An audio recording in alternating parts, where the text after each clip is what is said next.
할렐루야. 하나님 우리와 함께 계신 줄 믿습니다.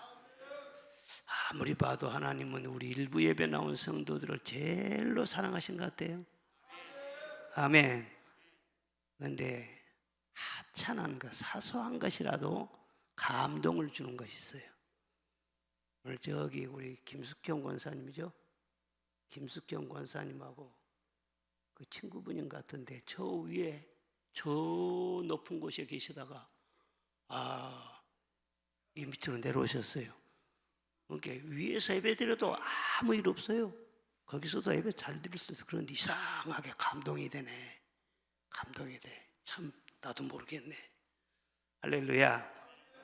사모하는 마음인 줄로 믿습니다. 오늘 말씀의 제목이 뭐예요? 참으로 자유하리라. 그런데 원래 제목이 참으로 자유케 되리라 그렇게 잡았어요. 그런데 제가 조금 주보에 제목을 낼 때 좀 차질이 있는 것 같아요. 따라합시다. 참으로 자유케 되리라. 어떤 조류학자가 깊은 산속에서 앵무새 둥지 하나를 발견했습니다. 그래서 그 둥지에서 앵무새 새끼 한 마리를 쇠장에 넣어가지고 돌아와서 자기 집 마당에 있는 나뭇가지에다 매달아 놓고 아침 저녁으로 먹이를 주면서 그 앵무새의 그 노래하는 소리를 그렇게 즐거워하는 거예요. 그런데 며칠 후에 앵무새의 어미가 어떻게 알고는 찾아왔어요. 그리고 쇠장 속에 갇혀있는 새끼에게 부지런히 먹이를 갖다 물어다 주는 겁니다. 그런데 그런 일이 있고 며칠 뒤에 보니까는 그 앵무새 새끼가 쇠장에서 죽어 있는 것이 발견이 된 거예요. 아니 웬일인가? 그래서 사인을 조사를 해봤더니 알 수가 없어요. 그런데 이분은 조류학자이기 때문에 새들도 생각이 있다는 거예요. 지능이 인간 같지는 않지만 생각이 있다는 거예요. 그 어미가 새끼에게 독이 있는 과일을 먹은 것을 알게 됐어요. 아니 왜 새끼에게 독을 든 과일을 주었을까? 그러니까 새끼를 일부러 죽인 것이죠. 왜 자기 새끼를 죽였지? 깊이 생각해 본 결과 너는 그 속에서 갇혀서 한평생 고생하느니 차라리 지금 죽는 것이 낫다. 새들도 생각이 있다는 거죠. 조류학자니까 그걸 한 것이죠. 이 안에서 바닥바닥 그래 갇혀 사느니 차라리 자유로 죽는 것이 낫다. 그래서 죽였다는 것이지. 자유가 아니면 죽음을 달라 그렇게 외치는 자들 있잖아요. 그런데 그 앵무새는 그런 명언을 진짜 실천을 한 것이죠. 지금 우리는 자유민주주의 국가에서 살고 있습니다. 언론의 자유, 통행의 자유, 주거의 자유, 종교의 자유, 경제활동의 자유, 풍요로운 자유를 이렇게 누리고 살아가요. 전 세계적으로 보면은 이렇게 자유롭게 살아가는 나라도 그렇게 많지는 않은 것 같아요. 이런 정치적인 자유 굉장히 소중합니다. 우리는 이런 자유 대한민국에 살고 있는 것을 감사해야 되고 또 그 자유를 지켜나가야 될 줄로 믿습니다. 그런데 이렇게 자유로운 나라에서도 한편으로는 뭔가에 많이 매여 있어요. 죄와 불안과 또 근심과 여러 가지 악한 습관, 술과 도박과 그런 죄악과 그런 데 매여 있는, 그리고 질병과 죽음의 두려움, 우울함과 스트레스, 긴장과 초조, 이런 것에 많이 매여서 살아있는 그런 사람들의 모습을 볼 수가 있습니다. 왜 그런가 하면은 자유가 있지요. 다 자유롭게 살죠. 그런데 참 자유가 없는 거예요. 참 자유. 이 참 자유를 어떻게 얻을 수 있는가? 이것은 사람이 노력해서 얻는 것이 아니라는 거예요. 싸워서 쟁취하는 것도 아니라는 거예요. 이 참 자유는 주어지는 것이다. 하나님의 선물이라는 거예요. 정치로 얻은 것도 아니고 경제활동으로 얻은 것도 아니고 기술을 발전시켜서 어떤 교육을 많이 시키고 그렇게 해서 얻어진 것이 아니라 이것은 하나님의 선물이라는 거예요. 오늘 본문 말씀 보면은 진리가 너희를 자유롭게 하리라 그런 말씀이 있고, 아들이 너희를 자유롭게 하면 너희가 참으로 자유로우리라 그렇게 말씀했어요. 그러니까 자유하리라, 아까 이 제목에 그렇게 자유하리라 그렇게 있잖아요. 그 능동태인데 그건 잘못이에요. 능동태로 자유하리라가 아니라 자유롭게 되리라, 수동태로 되어 있다고. 하나님께서 우리를 자유롭게 해 주신다는 거예요. 네가 지금 물에 빠져서 홍수에 떠내려간다고 합시다. 그런데 내가 내 머리카락을 막 잡아서 축에 올린다고 해서 물에 빠져나올 수가 있습니까? 아무리 몸부림쳐봐야 아무 소용없어요. 아무리 내 노력과 내 수고와 내 의지를 가지고 총동을 내고 내 자신이 내 자신을 구원하는 것은 불가능한 거란 말이에요. 오늘 성경 말씀에 아들이 자유케 하면 자유롭게 되리라. 예, 그건 하나님께서 주신 선물이고 예수님께서 이루신 구원의 은총인 것이. 그래서 자유라는 말은 표현은 다르지만은 구원이라는 또 다른 표현이에요. 간단하고 명쾌한 말씀입니다. 예수님께서 우리 죄를 대신 지시고 십자가에 피 흘려 돌아가시고 부활하심으로 우리의 죄와 저주와 모든 사망을 대신 담당하신 줄로 믿습니다. 그래서 그 모든 죄의 사슬을, 죽음의 두려움에서 우리를 자유케 해 주신 거예요. 그 복음을 믿음으로 말미암아 그 아들이 예수님께서 우리를 자유롭게 해 주신다. 하나님의 자녀로 거듭나게 된다. 할렐루야. 그런 사람에게만 참 자유가 있다는 거예요.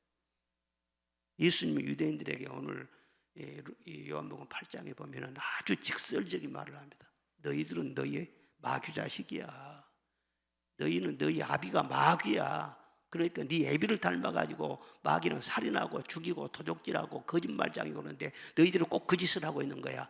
아이고, 오늘날 예수님이 와서 설교하면 교인들 다 도망쳐버릴 것 같아.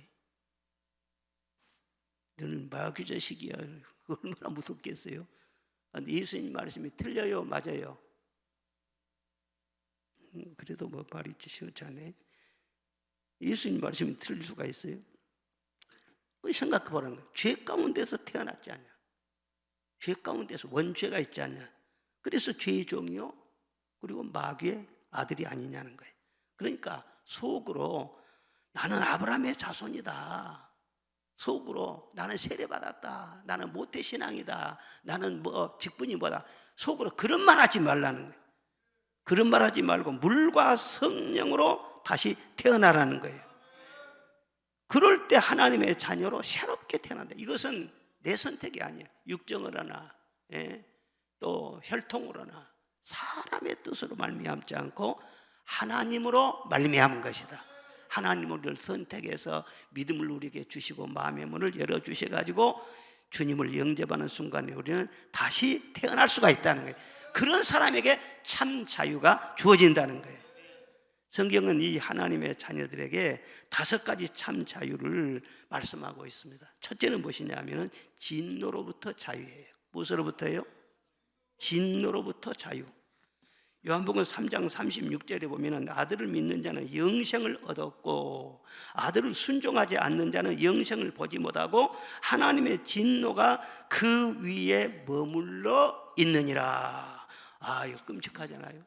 하나님의 진노가 지나가는 것이 아니라 항상 그 위에 머물러 있대. 머물러 있어요. 그러니까 언제 떨어질지 모르지. 아이고, 전전긍긍해요. 그러니까 성경 말씀 잠언에 보면 악인은 쫓아오는 자가 없어도 늘 마음이 쫓긴다는 거예요. 도망치고 막 그런다는 거예요. 진노가 그 위에 머물러 있으니까. 요즘은 사형 집행을 안 하지만은요, 사형수들 있잖아요. 사형 언도는 해요. 사형 언도는. 집행은 잘 안 하죠, 우리나라에서. 그런데 그 전에 보면은 사형 집행이 언제 될지 모르죠, 사형수들은요. 그러니까 그렇게 전전긍긍하는 거예요. 앞에서 그냥 간수가 뚜벅뚜벅 발소리만 내고 가도 말이요, 나 잡으러 오는가, 오늘이 그날인가. 머물러 있으니까 언제 그 진노가 떨어질지 모르니까 얼마나 두렵겠어요. 바로 그런 상태죠. 그런데 하나님의 자녀로 이제 완전히 거듭났어. 하나님의 자녀로. 그러면 우리 진노가 머물러 있는 것이 아니라 우리는 하나님의 사랑과 섭리 아래 있는 줄로 믿습니다. 악한 자라도 자식에게는 좋은 것을 줄줄 아냐. 하나님께서 그 아들의 피로 말미암아 우리를 자녀로 삼아 주셨는데 그 자녀들에게 어찌 좋은 것을 주시지 않겠는가? 여러분들도 자녀들 낳아서 길러보니까 그러지, 자녀들은 잠자고 뭐 철부자 아무것도 모르고 그래도 부모는 자녀들의 생각이 많은 거예요. 예, 건강에 대한 염려도 많고, 이 아이가 어떻게 자라서 어떤 학교를 나가지고 어떻게 이렇게 사회생활도 하고 신랑감도 만나서 행복하게, 이런 다 이런 꿈을 꾸는 거예요. 그것이 부모의 마음이에요. 하나님의 마음도 똑같다는 거예요.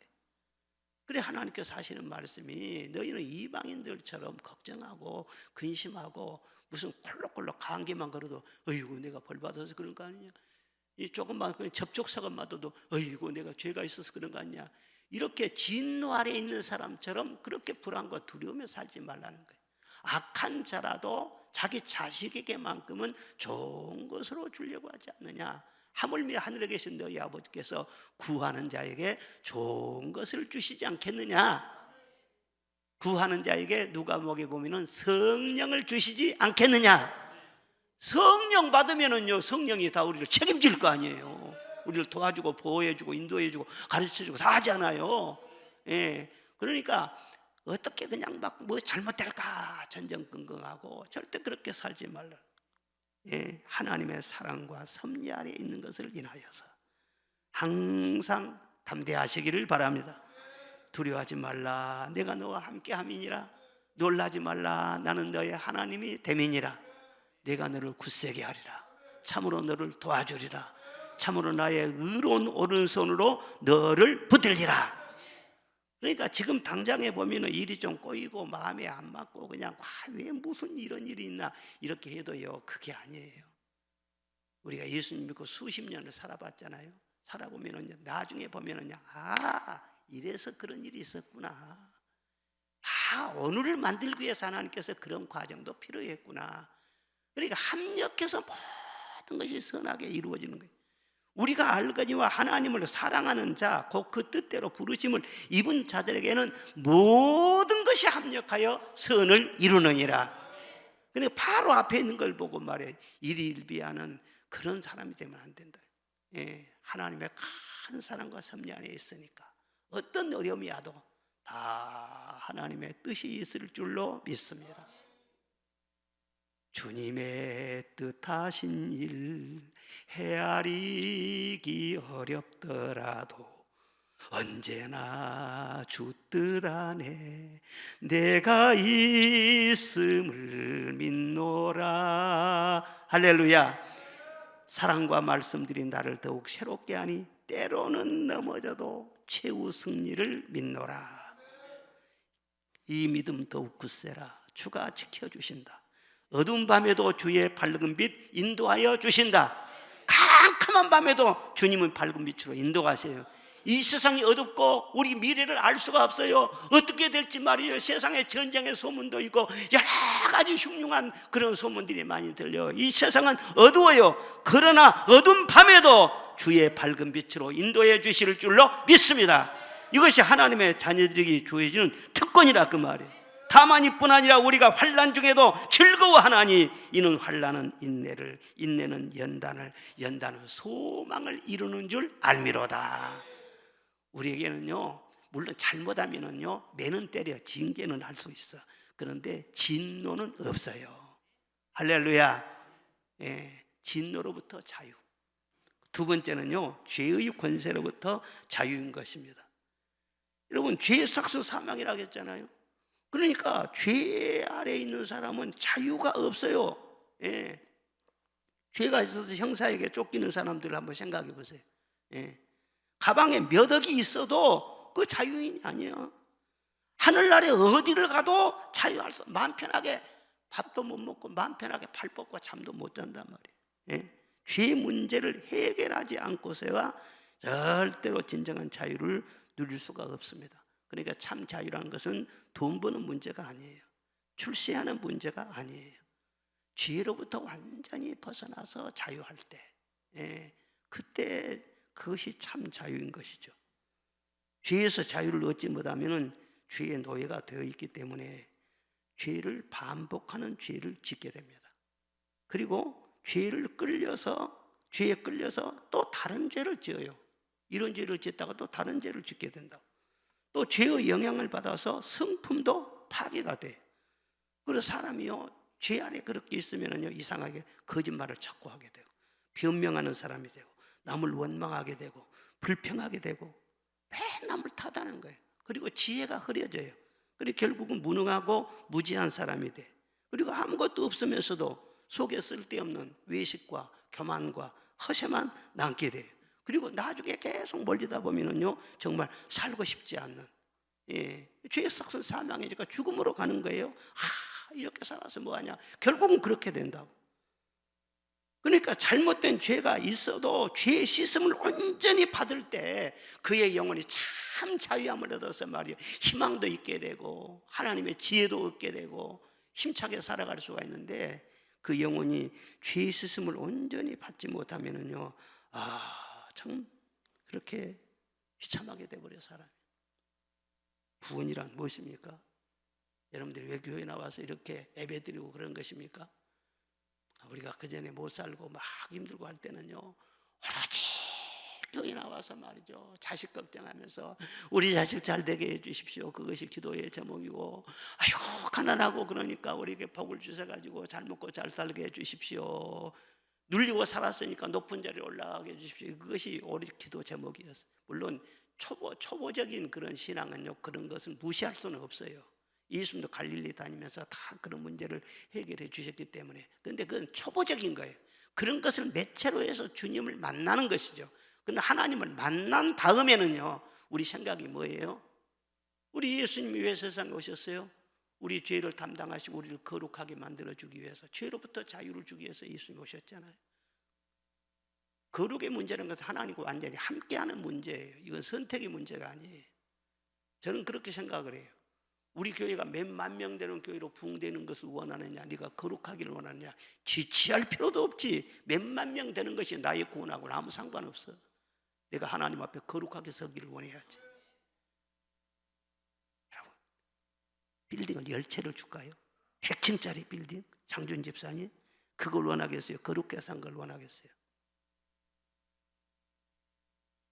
말했어요. 거룩하게 산 걸 원한다.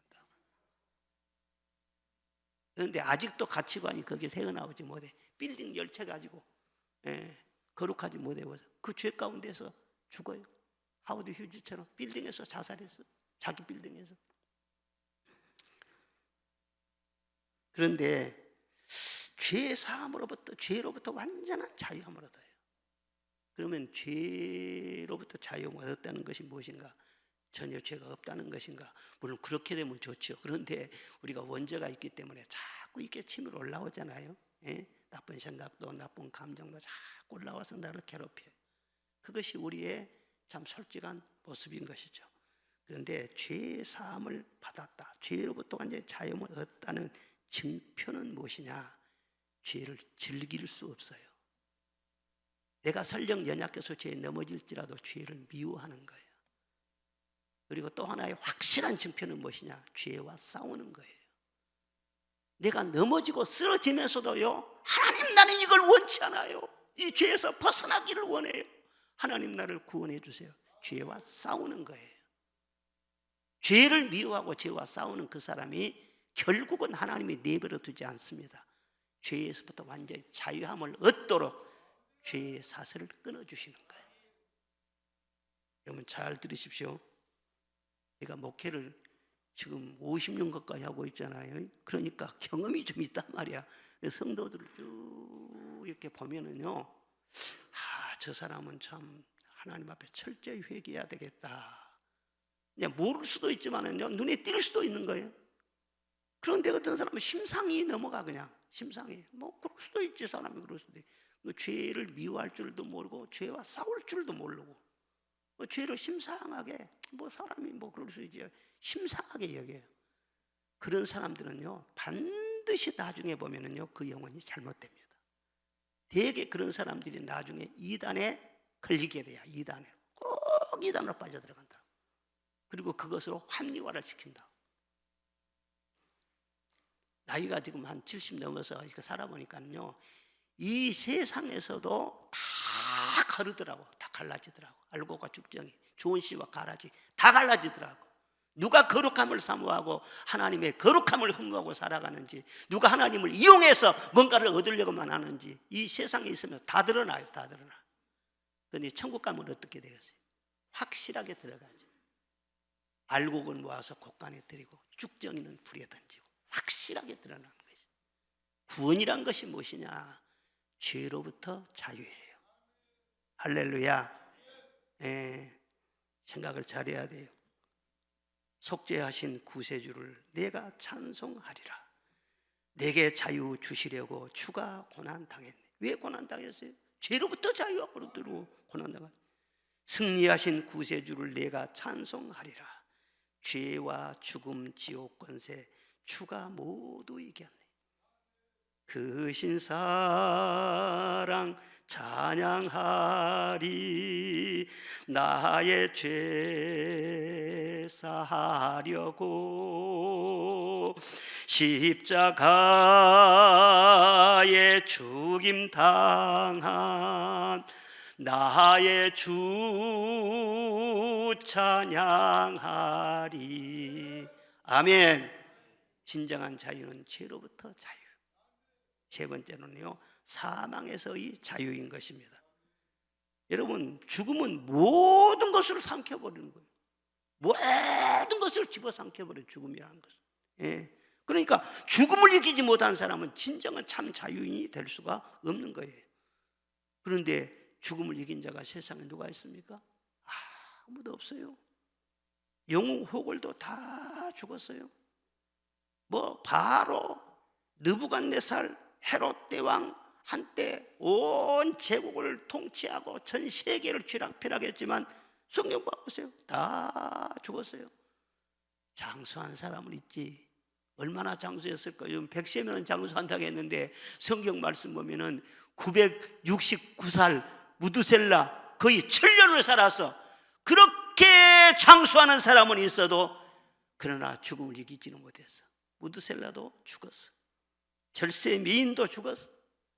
클레오파트라도, 양귀비도, 마르린 몰로도 다 죽었어. 흙에서 왔으니 흙으로 다 돌아갔어. 죽지 않은 사람이 세상에 아무도 없어요. 유일하게 예수 그리스도. 할렐루야. 그분은 확실하게 죽었어요. 기절한 것이 아니에요. 확실하게 죽었어요. 무덤까지 들어가셨어요. 그러나 3일 만에 다시 살아나신 줄로 믿습니다. 무덤이 가두지를 못했어요. 돌문이 열려졌어요. 새벽에 부활의 호흡이 시작됐어요. 그 예수님을 믿는 그 순간에 예수님의 부활의 생명이 나의 생명으로 화하게 되는 줄로 믿습니다. 그런 믿음으로 말미암아 우리를 사망에서 생명으로 옮겨주시고, 살아서 믿는 자는 영원히 살고 죽어도 다시 살고, 믿는 자 앞에서는 사망의 세력이 무너졌다는 게, 이 죽음으로부터의 자유가 참 자유인 것이죠. 그러니까 그리스도인들은요, 감옥에 갇혀 있으면서도 찬송, 순교하면서도 찬송, 천사의 얼굴처럼 빛나는 거, 죽음이 바로 앞에 와도 이 두려움이 없어요. 왜 그러냐면요, 죽음을 이겼잖아요. 영원한 천국이 보이잖아요. 영생이 보이잖아요. 그러니까 잠깐 이 과정만 거쳐나가면요, 그야말로 내가 소망한 하나님의 나라, 나는 그 나라에 들어가서 영원한 복락을 누린다는 것이. 사실 알고 보면은 우리 기독교는 종교 중에서도요 가장 힘든 종교예요. 가장 힘든 종교예요. 사실은 구원받는 것은 은혜로 받죠. 금방 쉬워요. 누구든지 마음의 문 열려서 하나님께서 은혜 주시면 받아서 한편 강도도 바로 구원받았어. 구원받는 건 쉽단 말이에요. 은혜로 받았으니까. 그런데 그 믿음을 지키기가 어려운 거예요. 지키기가 어려워요. 왜? 그리스도를 대적하는 적그리스도의 세력이 있어요. 적그리스도의 세력이 권력자에게 들어가 보세요. 적그리스도의 세력이 주변에 있는 사람들에게 들어가 보세요. 그러면 영적으로 적그리스도에게 붙잡히게 되면은요, 딱 표적에서 말이죠, 콕콕 집어서 말이죠, 그리스도인들을 괴롭힌단 말이에요. 그래서 법을 만들고 여러 가지 장치를 해가지고 교회를 박해하고 핍박하고 그런 일들이 얼마나 많은지 몰라요. 초대교회, 이런 로마 교회 보면은요, 믿음 지키느라고 막 쫓겨나고 매 맞고 투옥되고 카타콤에 들어가서 막 토굴 속에서 숨고 많은 박해를 당했어요. 평균 연세가, 평균 나이가 말이죠, 40도 못 됐어요. 그렇게 빨리빨리 죽었어요. 그런데도 불구하고 그 사람들이 굴하지 않고 끝까지 믿음 지키는 것이 뭐냐는, 다 던져버리고도요 믿음 지키고. 왜 그러게 했어요? 부활의 소망 때문에, 영생의 소망 때문에 그래요.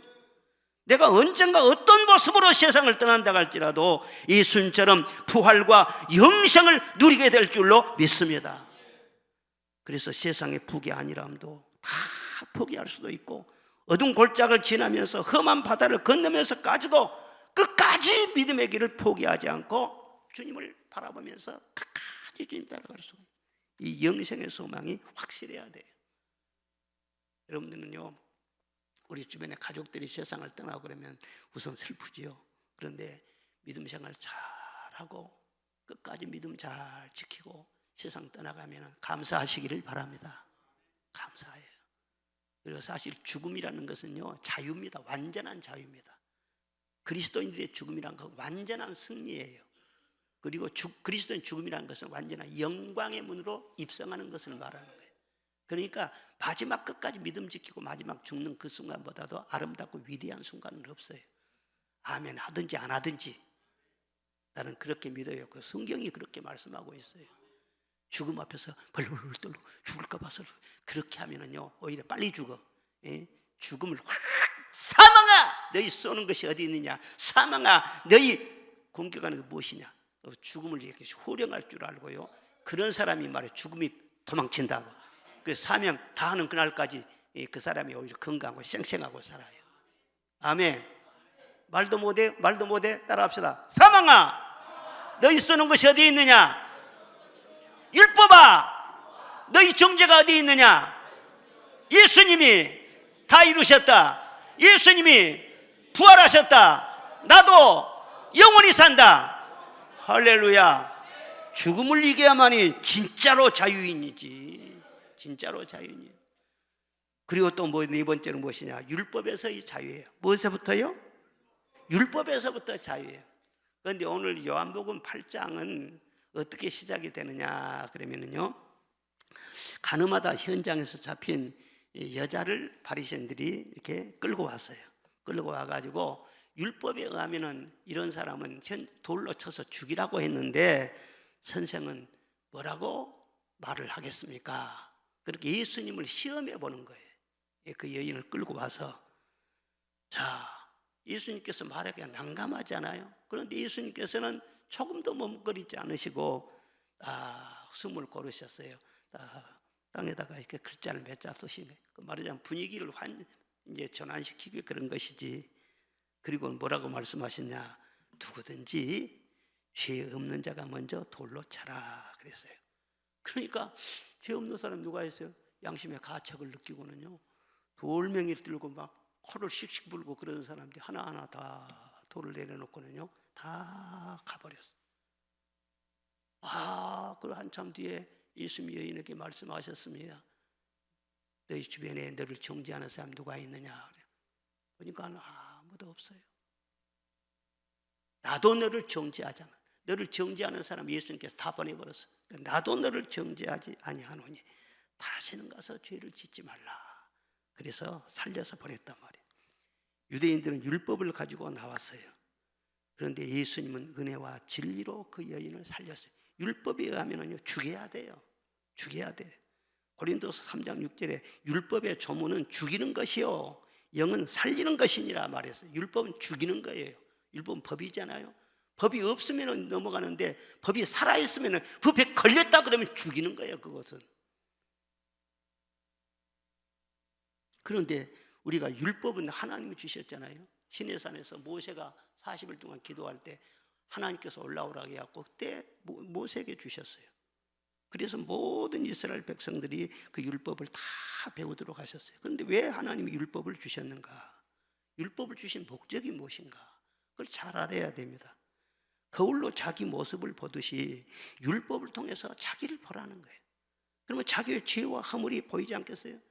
율법을 모르면 내가 죄인지도 몰라. 그런데 율법을 보면 말이죠, 우상 숭배하지 말라, 살인하지 말라, 간음하지 말라, 도둑질하면 다 부모에게 효도하라 다 있거든요. 딱 보면 걸려. 그 자기 자신의 죄와 허물을 깨닫고 주님 나를 용서해 주세요.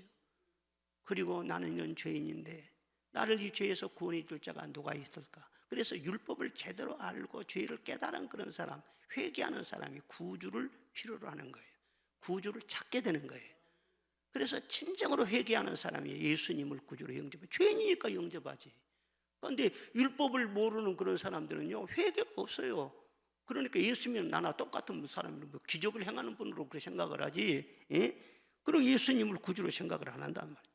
그래서 내 허물을 발견하고 구주의 필요성을 알고 구원받는 하나의 징검다리로, 하나의 몽학선생으로 그렇게 기능을 하기 위해서 율법을 우리에게 주셨단 말이에요. 그런데 인간이 타락한 이후에는 어떻게 달라졌느냐? 그 율법을 가지고 자기 자신의 구원의 도구로 삼은 것이 아니라 그 바리새인들처럼 율법을 배워가지고는요, 지식이 있어요. 그 지식은 교만하게 한다고 했잖아요. 지식은 정죄한다고 했잖아요.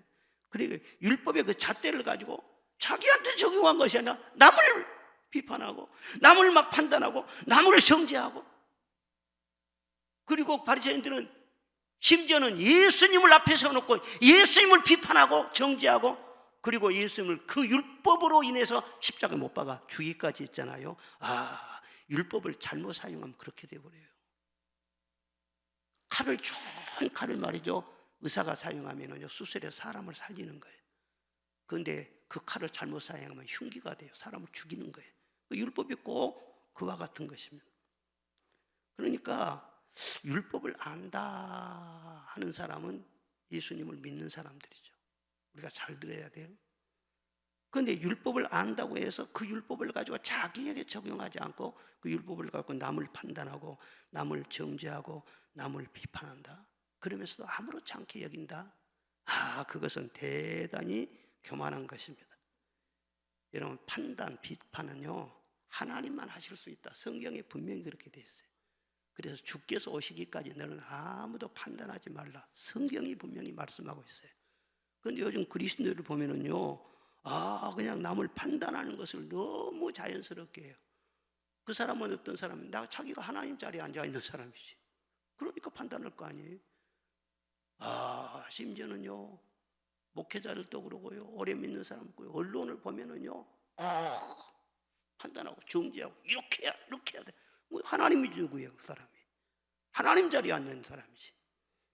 두려울 줄 몰라요. 영적 교만이 있는 사람은 자기 자신도 모르고 이 시선 바로 봐야 됩니다.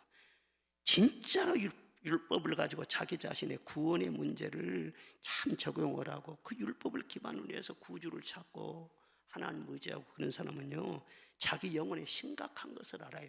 자기 영혼이 심각하지 않은 사람은 세상에 아무도 없어요. 그런데 누구를 감히 비판합니까? 죄 없는 자가 돌로 치라고 했는데 죄 없는 자가 누가 있어요? 아무도 없잖아요. 그래서 죄인은 죄인하고 살아야지 의인하고는 못 살아요. 사람이 비판하고 정죄하는 쪽으로 기울어지면은요 맨 남의 약점을 보고 눈에 거슬리고 다 그래요. 집안에서 이런 걸 조심하셔야 돼요. 서로 허물을 덮어주고 또 못된 거 있어 눈 감아주고, 그렇게 하면 마음이 편안해지고 분위기도 훈훈하고 따뜻하고 얼마나 좋아요. 가정이 진짜로 봄바람 불지 임마누엘 가정이죠. 그런데 집안에서도 그냥 허물을 덮어줄 줄 모르고 꼬치꼬치 따지고 당신이 그러니까 하면서 지금 잘못한 것만 말하면 괜찮은데 10년 전에 잘못한 까지 그 전에 그랬잖아 이렇게 하면 어떻게 사람이 살 거예요? 진짜로 살 수가 없지. 어떤 남자가 바람이 났대요. 왜 바람이 났을까? 죄인이니까 바람 났지. 바람 났는데 그래도 그 남자는 착한 남자예요. 그 나중에 보니까는요 가정을 시켜가서 그래서는요 이제 마음을 고쳐먹고 집으로 돌아왔어요. 가정품으로 돌아왔어요.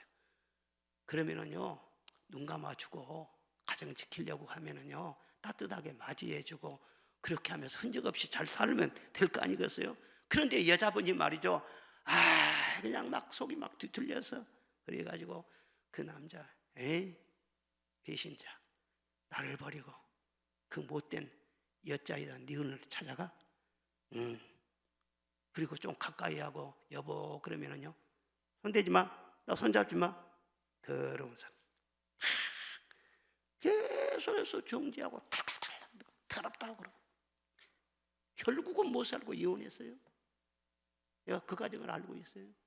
진짜 우리는 그런 사람 없어. 내가 율법적으로 돼버리면은요, 율법은 죽이는 거라고 했잖아요.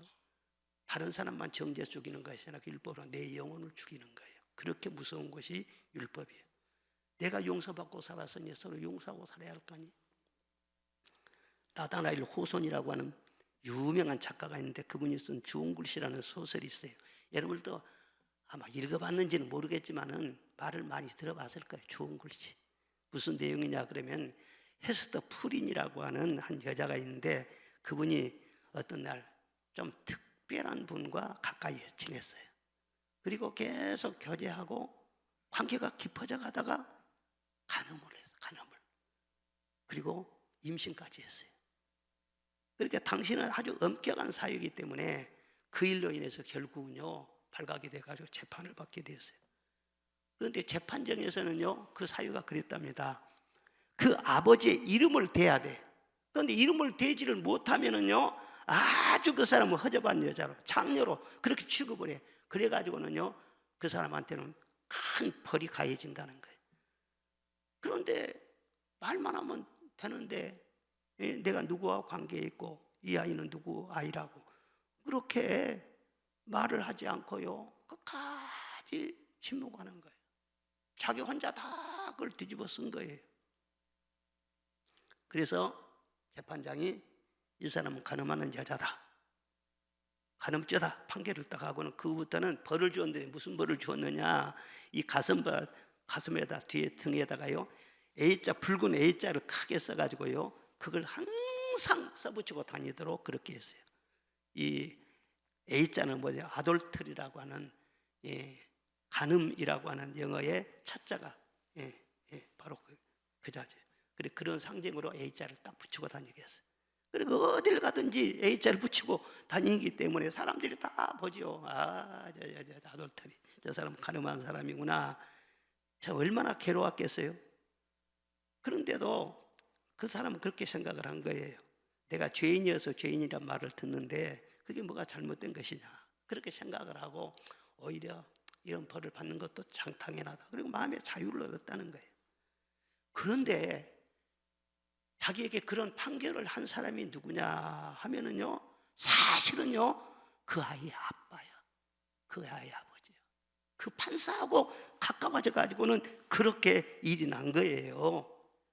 그런데 판사는 말이죠 법에 의해서 당하면서 딱 그렇게 판결을 하고 자기는 전혀 안 하셨다 그렇게. 그리고 그 여자분만요 온갖 비난과 조롱을 받으면서 그렇게 살아가요. 10년을 그렇게 살았어요. 그 아이를 키우면서. 그런데도 돈을 벌리는 대로 자기보다 불쌍한 사람 구제도 하고 또 좋은 일도 하면서 그렇게 그 지역을 떠나지 않고 같이 살았다는 거예요. 그런데 10년 후에 동네 아이들이 말이죠 그 자기 친구 엄마를 보면서 말이죠 자기 엄마한테 물어보면 엄마 저 예쁜 딸하고 사는 저 옆집 아주머니는 이상하게 가슴과 등에다가 A자를 붙이고 다니는데 그게 무슨 뜻이에요? 그러니까는 그 엄마가 주저하지 않고 그것은 천사라는 뜻이다. 엔젤이라는 뜻. 엔젤의 천자도 A자잖아요. 그러니까 아돌토리가 엔젤로 바꿔졌어. 아마 하나님도 그 여자를 그렇게 생각했을 거예요. 너는 천사다. 아마 그렇게 생각했을 거예요. 죄인 아닌 사람 누가 있겠어요? 그 판사처럼 유선의 비닐을 뒤집어 쓰고 저는 죄 없는 죄는 말고 자기가 죄를 지어놓고 그 사람한테 판결을 하고 말이죠 다 지면을 떼고 그 사람이 자유로웠을까요? 아마 10년 동안 그렇게 그 여자가 말이에요 A자 붙이고 다니면서 볼 때마다 아마 가슴이 지가 사람이라면 얼마나 괴로웠겠냐 말이에요. 그게 참 자유가 있었겠어요? 그런데 오히려 죄의 벌을 받으면서 그렇게 그냥 겸손하게 살아가던 그 사람에게 진정한 자유가 있지 않겠냐, 있지 않았겠냐 그 말이에요. 남을 비판하고 남을 정죄한다는 거, 이것은요 적은 죄가 아닙니다. 영적으로는요 자기가 하나님 자리에 올라 있는 그 자리예요. 절대로요 그리스도인들이 신앙이 설 배우고 설 믿고 설 은혜 배워가지고는요 율법의 정죄로 다른 사람들을 판단하거나 그로 인해서 자기 영혼도 상처받고 그런 일이 없기를 주님의 이름으로 축원합니다. 축원합니다. 정말 자기 모든 것을 내려놓고 진정으로 회개하고 다른 사람 잘못된 것도 포용해주고 용서하고 그렇게 사는 사람에게 참 자유가 주어질 뿐만 아니라 그런 집이 평화의 동산이 안 되겠어요? 진정한 사랑의 동산이 안 되겠어요? 마지막으로는요 참 자유는 삶의 무의미와 흠으로부터 자유케 합니다. 삶의 목적이 전에는 나의 만족과 나의 야망 오직 내 중심이었어요. 그런데 이제는 예수님 만났어요. 자유함을 얻었어요. 구원함을 받았어요. 그러면은 목표가 달라져요. 꿈이 달라져요. 나를 위해서에서 주를 위해서로 바뀌는 것입니다. 그리고 주를 위해서 살아갈 때 거기에서 진정한 자유가 주어져요. 지속적으로 계속해서 주어져요. 나의 욕망을 위해서 막 나를 위해서 살려가는 것은 잠깐 내 만족이 채워지면 좋은 것 같지만은요 절대로 지속이 안 돼요. 그런데 주를 위해서 내 모든 것을 다 내려놓고 포기하면서 살아가려고 할 때요 지속적인 기쁨, 지속적인 채워주는 은혜, 지속적인 하나님의 능력, 뒤에서 밀어주시고 앞에서 끌어주시는 주님의 손길이 계속 그와 함께하는 것입니다. 예수님은 철저하게 그렇게 영광 받으실 분이면서도요 자기 영광을 위해 살지 않았다고 했어요. 오늘 29절에 보니까 나는 항상 그가 기뻐하시는 일을 행함으로 나를 혼자 두지 아니하였다. 항상 어떻게만 하나님을 기쁘시게 하고 그렇게 살았다는 거예요. 49절에는 나는 내 아버지를 공경하느니라. 아버지를 부모가 자식이 부모를 공경하는 것처럼 늘 하나님을 공경하는 이분이 예수님이셨어요. 50절에 보면 나는 내 영광을 구하지 아니하나 구하고 판단하시는 이가 계시니라. 54절에 내가 내게 영광을 돌리면 내 영광은 아무것도 아니로되 영광을 돌리시는 이는 하나님이시니라. 예수님이 그런 중심으로 사셨어요. 어떻게 하면 하나님을 기쁘시게 할까? 어떻게 하면 하나님께 영광되게 할까? 우리도 그런 거룩한 꿈을 품고 살아갈 때 후회함이 없는 삶, 보람과 소망이 가득 찬 그런 인생을 살아갈 수 있는 것입니다. 미국의 지미 카터 전 대통령에게 한 기자가 물었어요. 대통령께서는 참 국가의 원수로 지내기도 했고 세계를 호령하면서 아주 큰 일도 많이 하셨는데 한평씩 지내오면서 가장 즐거웠던 때, 최고의 때가 언제였다고 생각하십니까? 그렇게 물어봤어요. 그랬더니 지체하지 않고 지미 카터 대통령이 뭐라고 했냐 하면은 바로 지금입니다. 바로 지금이 나는 가장 기쁜 때입니다. 다 끝내고 다 은퇴하고 지금 농촌에 들어가 살고 있어요.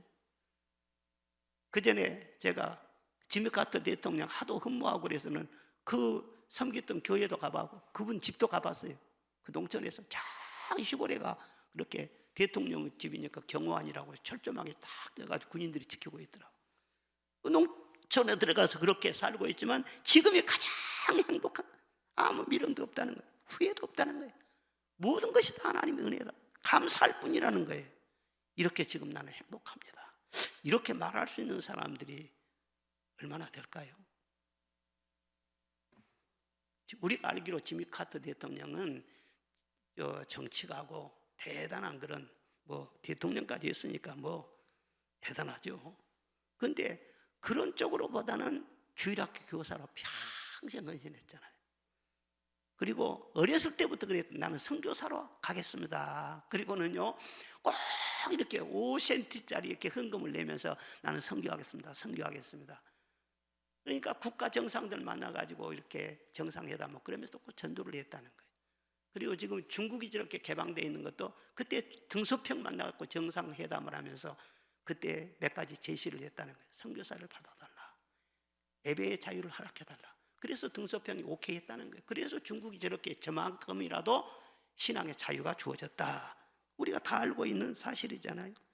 이렇게 한평생을 오직 하나님의 영광을 위해서 살았을 때 그 마지막에 대한 하나님의 보상이 무엇인지, 천국 가서는 말할 것도 없고 이 세상에서도요, 무의미하잖아요. 허무함이 없어요. 지내온 모든 세월들 돌아보아도 그 어느 것 하나 주의 손길 안 미친 것 전혀 없네. 지금까지 돌아온 모든 것이 다 주님의 손길이었네. 너무너무 귀한 하나님의 은혜였네. 참 그것이 보상이죠. 우리도 다른 거 아니에요. 우리 중심이 중요해. 지금 당장에 무슨 뭐 직장을 옮겨라, 지금 무슨 일을 해라, 어디 가서 뭘 해라, 그런 말이 아니에요. 중심이 중요해요. 여러분 중심이 과연 어떤 DNA가 있습니까? 여러분의 중심을 움직이는 가치관이 무엇입니까? 인생관이 무엇입니까? 무엇을 위해서 살아간다고 여러분들은 다짐하고 살아갑니까? 나는 주의 은혜로 살았으니, 나를 위해서가 아니라 하나님의 영광을 위해서, 주님이 기뻐하신 길이라면 내가 고난의 길이라도 가겠습니다. 주님이 싫어하신다면 핫한 것이라도 난 끊겠습니다. 주님이 기뻐하신 편에 서겠습니다. 그 중심이 중요한 거예요. 그 중심이. 그런 사람에게요 참 자유가 주어지는 거예요. 할렐루야. 그리고 자유는 진리 안에 있다. 그래서 이런 자유가 어떻게 해서 계속 지속이 되느냐, 계속해서 강같이 흐르느냐, 누누이 말씀한 것이 무엇이냐 그러면은요, 자유는 진리를 알지니 진리가 너희를 자유케 하리라 그렇게 했잖아요. 그러니까 말씀 안에 영생이 있고 구원이 있고 자유가 있고 말씀 안에 다 있다는 거예요. 그런데 이 유대인들이 말이죠, 예수님께 자꾸 지적받는 것은 무엇이냐 하면은요, 아브라함의 자손이라면서 그 속에 말씀이 없어. 믿는다고 하면서 그 속에 말씀이 없어. 텅 비어 있어. 47절에 보면은 하나님께 속한 자는 하나님의 말씀을 듣는다고 했어요. 51절에 사람이 이 말을 지키면 영원히 죽음을 보지 아니하리라.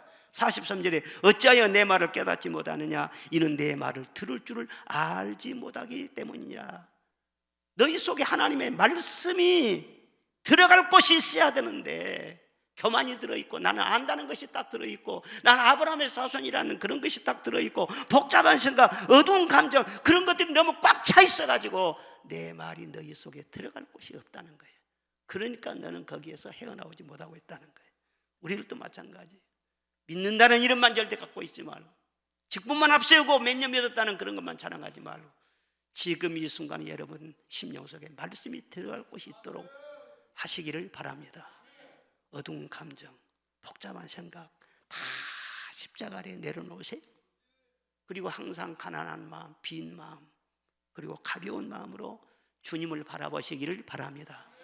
그런 자에게 하나님의 말씀이 들려주고 임하는 거예요. 그럴 때 말이야 내 영혼이 진정한 자유를 누릴 수 있는 거예요. 저는 이렇게 하나님의 말씀을 매일매일 받지 못하면요, 한순간 못 견디겠더라고요. 못 견디겠어요. 하나님의 말씀이 없으면요, 그 사는 것이거든요.